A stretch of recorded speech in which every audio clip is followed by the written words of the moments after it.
for me, it means that I'm able to show up as myself, not having to hide any part of who I am, and to be able to challenge the status quo or have questions that maybe are going against the grain without fear of retribution or being judged by someone or questioning kind of my core values or my morals in terms of my work ethic.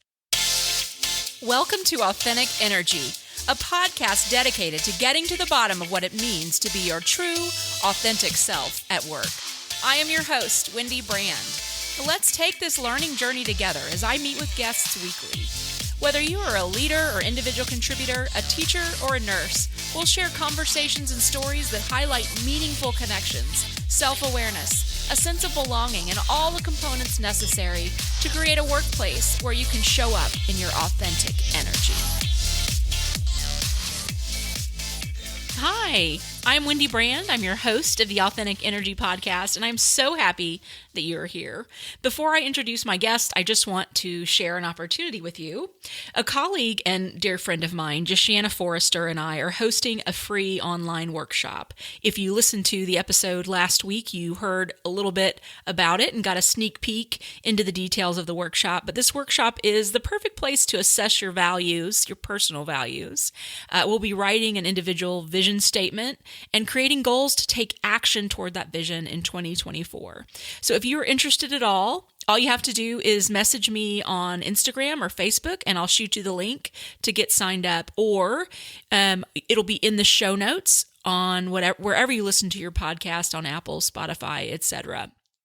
There are 2 date and time options to accommodate schedules, and it starts next week. So I hope you will join us. I think it's going to be a blast.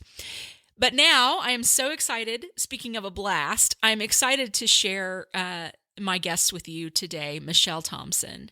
Michele is a registered nurse turned leadership development coach and consultant. She's worked in healthcare for more than 25 years before becoming an entrepreneur. Michele supports organizations and helps them avoid crisis leadership and transforms workplaces using the basis of psychological safety, which you'll hear more about in our episode.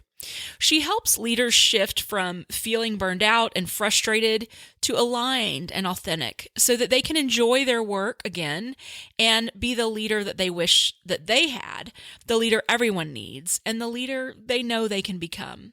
Michele and I have a similar vision and mission for the work that we do. And after experiencing the traumatic effects of a dysfunctional work environment, Michele developed her own leadership approach, which she has incorporated into an 8-week online leadership program. She believes that leadership has become more complicated than it needs to be. Michele is a daughter, wife, stepmom, dog mama, and lover of all things lemon. She currently resides in Vancouver, British Columbia, Canada. So without further ado, I hope you enjoy this episode. Well, welcome back to Authentic Energy. Michele Thomson is with me today. Michele, I am so excited to have you here.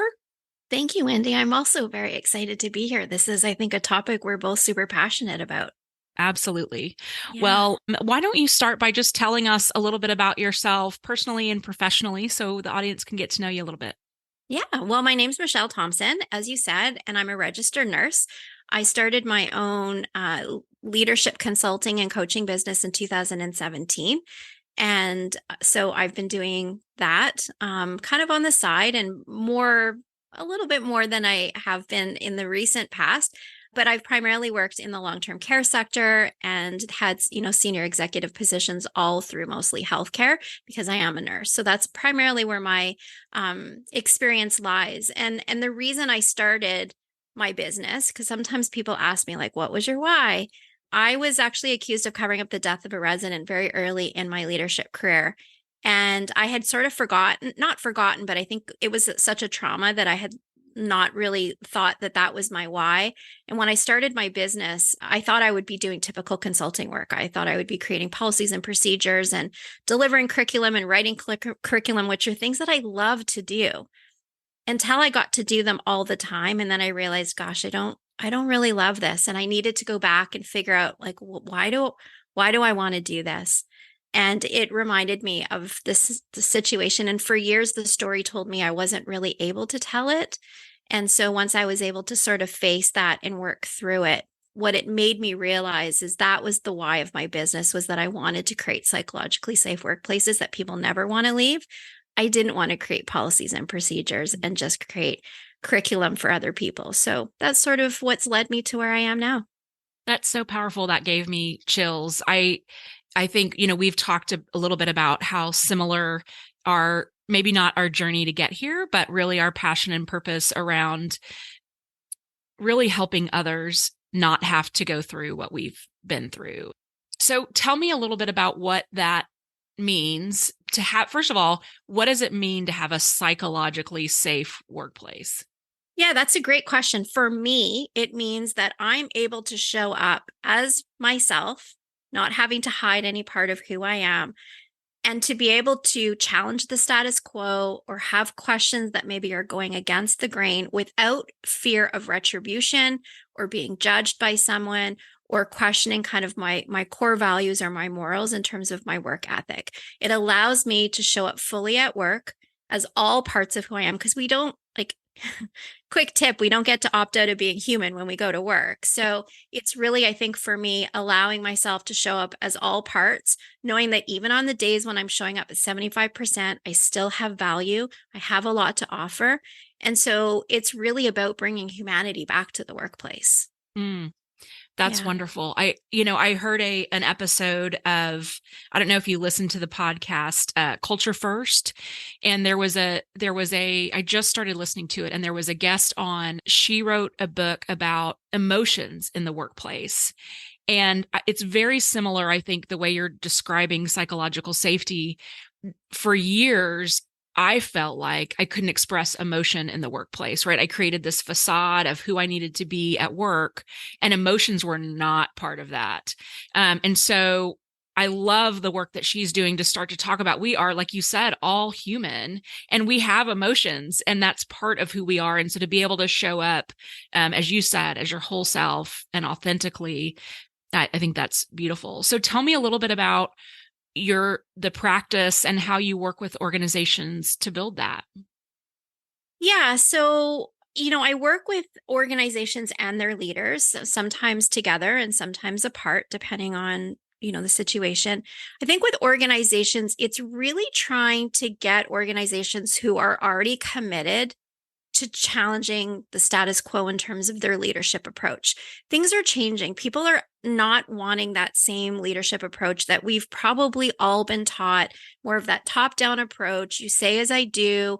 There's this power struggle from the minute I call someone an employee. So for me, it's really getting organizations and employers to challenge kind of those mindsets. Take the word employee right out of their policies, replace it with the word individual, so that we're really focusing on people and not a title or a position. Get rid of the word teams. I mean, I think that all of those words are valuable and can have, meaning and purpose. And I think that they're often overused. And so it's really about understanding that core values at the very gist of things are the things that we all agree are what are going to be I guess, the playing field for how we agree we're going to show up for each other. And so for me, it's really working with organizations who are ready to say, okay, we're not just going to put up this like cute little mission statement on the wall or write it in a policy and procedure book and say, okay, we've done that. It's really about how do we live the values that we say the organization is founded in. And so that means it's not about policies and procedures. It's about embedding that in every aspect of what you do in an organization so that people just understand this is just how we show up. This is how we do things. It's not about, I'm not following a policy and so I'm being insubordinate. It's really about kind of that piece of, I don't understand where you're coming from, but I'm curious and I want to understand because it's different. So can we have a mutually respectable conversation about that? It's creating this understanding of communication is powerful.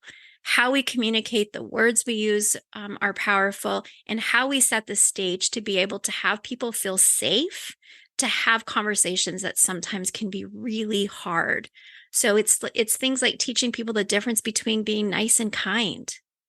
Mm. Fundamental things for us, I think, that are in this space, but really, I think complex thoughts for people who have often never had the experience to dip their toe in the world of understanding that soft skills aren't weak. It's actually probably one of the strongest forms of leadership out there. And letting organizations know that if your leader shows emotion, your entire infrastructure of your organization is not going to fall to pieces. Right. Yeah. And I love you're speaking my language on values integration. I agree. I just think it's so important. One of the top things that causes burnout in employees is a mismatch between the organization and the individual. And so if your values are not aligned with the organization's values, it's a recipe for burnout. And I noticed too on your website, you say what your personal core values are. And I think it's so important, as you say, to have the organization communicate clearly their values, but then also for the individual to understand theirs so that they know it, at the root where a conflict may lie.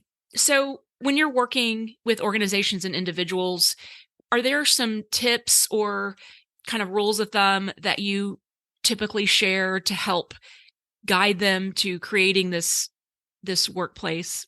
Yeah. So I have 6 approaches that I recommend that if you do these every day, I guarantee you will start to see a shift in not only the relationships you create at work, but also those in our personal life. And here's why. We're all leaders. You don't have to have a title to be a leader. We're leaders in our personal life. If you're a mom or a wife or you're a partner to someone, I believe that if you have even one person in your life that you have influence over, then you are a leader. And so I believe also that my job in a leadership capacity is 2 primary functions. It's to keep people safe, and it's to make sure that I create an environment where people feel that they can trust me so that I can hold space and create kind of a safe container for people.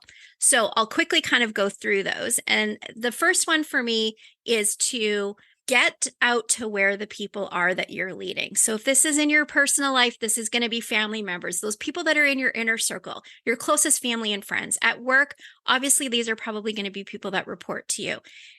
You need to be where those people are. If they can't see you and they can't get to know you and all aspects of who you are, they can't trust you. It's that no like trust factor. We hear that all the time. This isn't rocket science.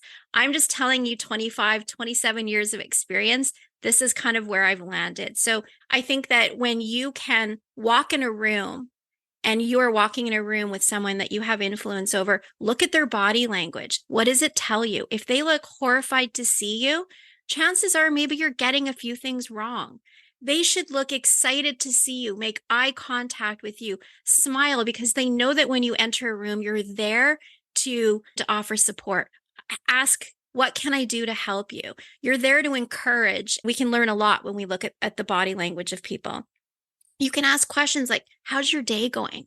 What was the best part of your day? Better yet, what was the worst part of your day? Most leaders are afraid to ask those questions that they think they can't fix. And I'm saying that's exactly why you should be asking them, because people know that that's vulnerable. Vulnerability shows that, hey, I don't know that I can fix this, but I'm still curious to know what it was. And if I can help and I can change something, I'm on a mission to do that, but I'm going to need your help. So, what can I do to help you do your work, or how can I help your week be more easeful? So that's the first one. The second one, I think, is to approach situations with curiosity and with humility. So when we're having conversations with other people, I always encourage people to ask deeper questions so that it builds some connection with people, things that are going to help you get to know the person a little bit better. So we generally will always ask, how's your day? Right? Or you can ask, tell me the best part of your day. That really gets people excited. Now they want to engage. The idea is that what you want to do is convey to this person, there's nothing in this for me except I'm just showing up because I want to know more about you. I want to know more about your situation and how your experience has been. So you can also kind of think to yourself, what could I do to bring more to this conversation than the person I'm talking to? Can you offer support in any way? Can you offer feedback? Can you give someone a round of applause? Like, hey, that was really great. Thank you so much for doing that today. You know, asking questions, I think, with intention can be really, really powerful. I often tell people to do this if they hate networking, like they hate going to conferences where we have that dreaded networking time. A lot Yes. of people, that's just horrifying for them to be in that space. And so, what I ask them to do is to challenge that and say, okay, instead of looking at it as a networking, look at it as a room full of 200 people. And you're going to approach these people to see what it is that you can do to help support them, because that changes the whole context of the conversation. Now it's not about trying to do the awkward handshake and introduce yourself and figure out what you have in common. It's really about just asking questions. You're not there to solve a problem. You're just there to ask questions, get to know people a little bit better, and say, hey, I think I know someone who maybe I could connect you with. That's really at the root of it. That's networking. And then I think it's just important to meet people where they're at. When you're asking these questions, it can often be frightening for people who have never been in that opportunity before, where people have, like, really, dare I say, cared enough to ask. And so it's really important, I believe, to use some of the work from Stephen Covey around stating your intention, because otherwise people might not tell you the truth in fear of not knowing what you're doing with that information when they tell Right. you, particularly in the workplace, maybe not so much in your personal life. So I think it's just really important that you let people know why you're asking the questions, so that it's just being very transparent. The third one is to approach all situations with a growth mindset. So I'm not trying to be the toxic positivity girl, but I think what I'm trying to get at here is that when we start to think that life is happening to us rather than with us, it creates this dynamic where we start to feel like we either get in a hustle culture, or we're chasing down kind of the next thing. And I think that when we realize that we have options and sometimes choice. Now, I realize that I'm also speaking from a place of privilege, and not everybody has choice and option. And so I just want to put that out there, that I'm very aware of that. But I think that often in situations, we have the opportunity to choose and we have options available to us. When we think about something happening that's fixed, there's no opportunity to grow, learn from that, then I think we miss opportunities to allow ourselves to kind of like stretch to those outer limits, or to have really engaging conversations with people that maybe we wouldn't have otherwise had. So I think that for ourselves, even in a growth mindset, when we can start to challenge our brain to finish sentences with the word yet, it helps us to create that growth mindset. So often what I hear from leaders that I coach is, well, I don't have enough experience, so nobody wants to hire me, or I'm never going to get that job. And so I always ask them to just change it and put yet. I don't have enough experience yet to be the CEO of an organization. Doesn't mean you won't ever. It just means right now, maybe you don't. And so it, again, I think it's just the point of that is that it kind of changes the context. It gets us thinking that there's still opportunity for growth and development. It can also help those of us who have problems with people pleasing and some perfectionism, which I admit I still struggle with. I think once you have it at your core, Yeah. you never really get rid of it.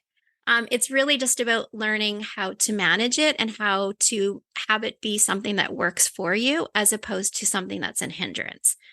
So the next one, I think, is the piece about words matter. So I always encourage people to try really hard, and I just used one of them, is to try to avoid using the word but, should, and try.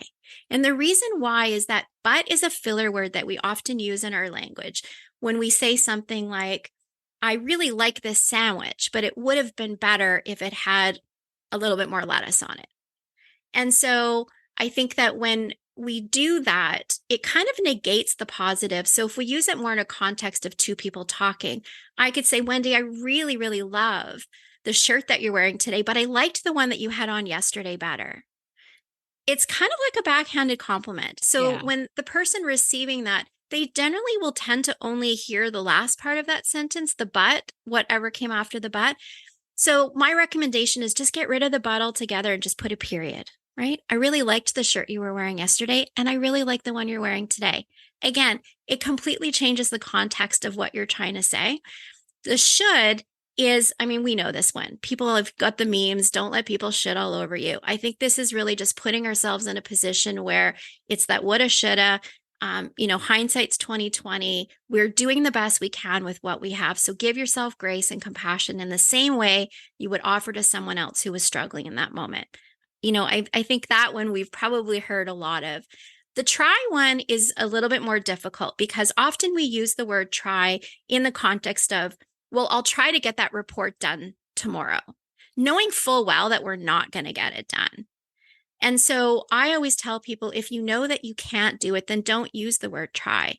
Try a different form of conversation by saying, I know that I won't be able to complete that report by tomorrow. I can get it done by Monday or whatever day you think you can, but just get rid of that word try. Try really only applies when you're actually trying to do something you've never done before and you don't know whether you're going to be successful. For me, that's an appropriate use of the word try. Okay. And then one of the last ones is try to do one kind thing for other people every day. Now, I'm all about self-care. Like I believe in self-care through and through, and we have to take care of ourselves. And I also believe that we have to take care of other people. When we can create a space every day for other people and have some gratitude and compassion for others, it allows us to look at the world in a very different way. And what that does is we get a dopamine hit from that, because what the research tells us is that when we do something kind for someone else and we get a positive feedback from that, it makes us want to do it over and over and over again. It also makes that person want to reciprocate it in a way that they're able to somebody else. So this is like when we talk about creating kind of a positive workplace culture, this is one of the first ways that I get organizations to start trying to build that is not with the leaders. It's with the people on the, that are actually doing the work, is to get them to start doing acts of kindness for each other, because that will be one of the quickest ways to build trust and compassion for each other, where you can start to see people in the same light as yourself, because we're all really more alike than we are different at the core of it, right? So that's one of the other things. And then the last one is, if you can, please stop playing what I call the if only game. So for me, this is if I only had more time, if I only had more money, if I only had a better job, if my kids would only stop taking the food out of the pantry, not putting it away, if only my husband would load the dishwasher properly, all those things that, we just think are the things that keep us from kind of moving forward. That language causes us to ruminate in the past. And what happens then is that we just think that tomorrow is going to be a repeat of today.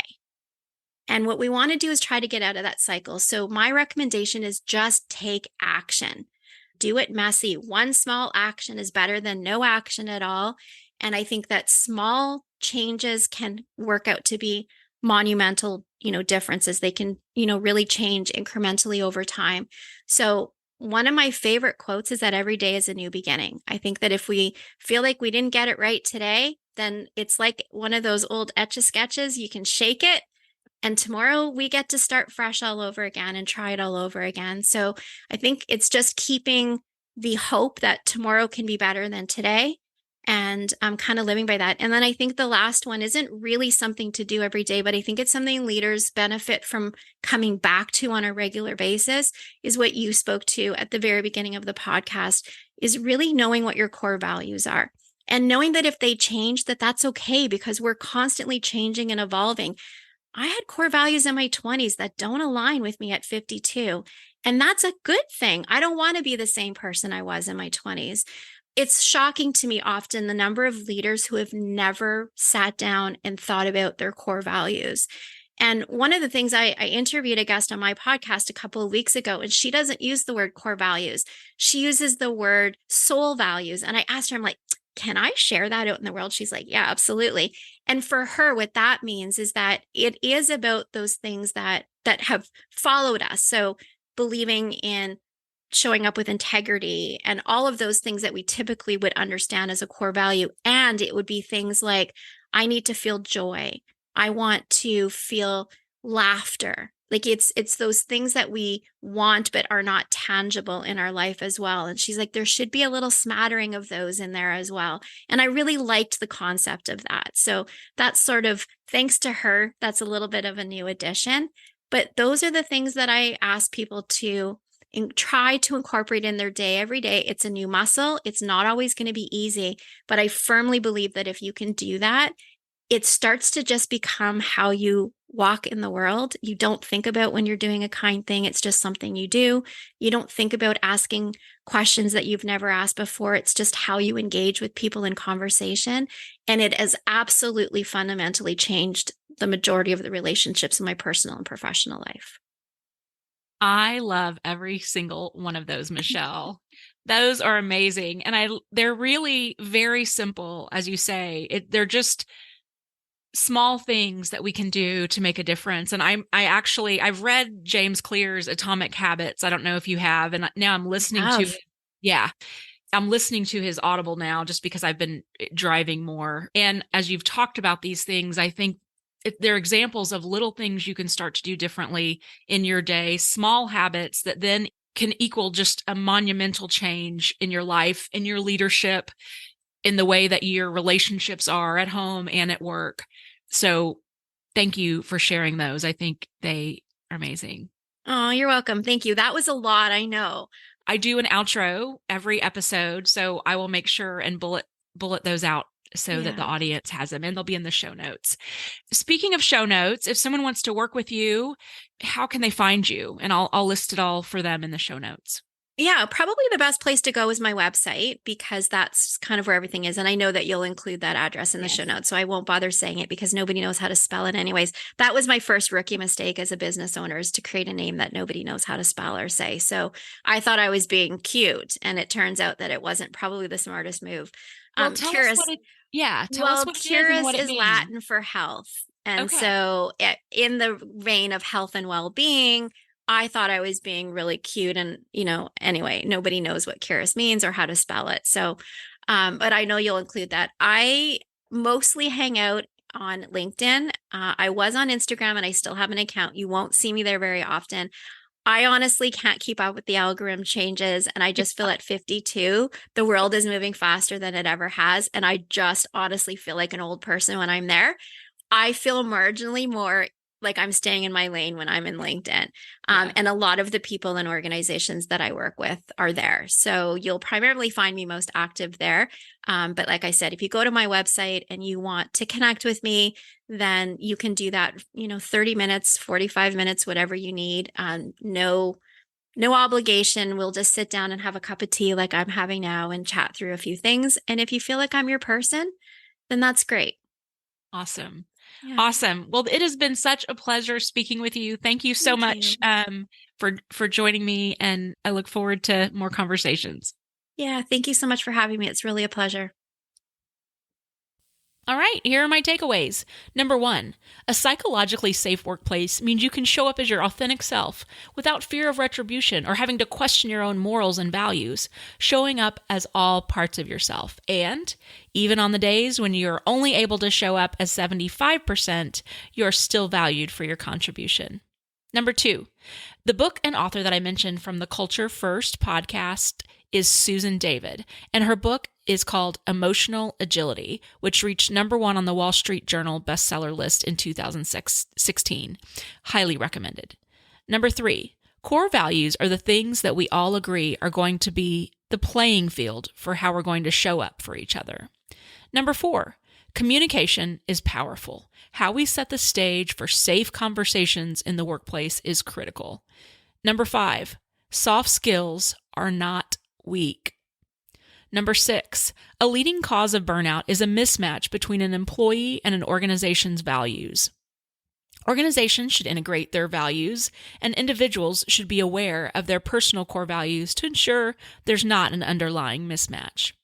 Number 7, here are 6 approaches to shift your relationships, regardless of what your role is at work or at home. Number 1, be visible. In order to be trusted, you need to be seen.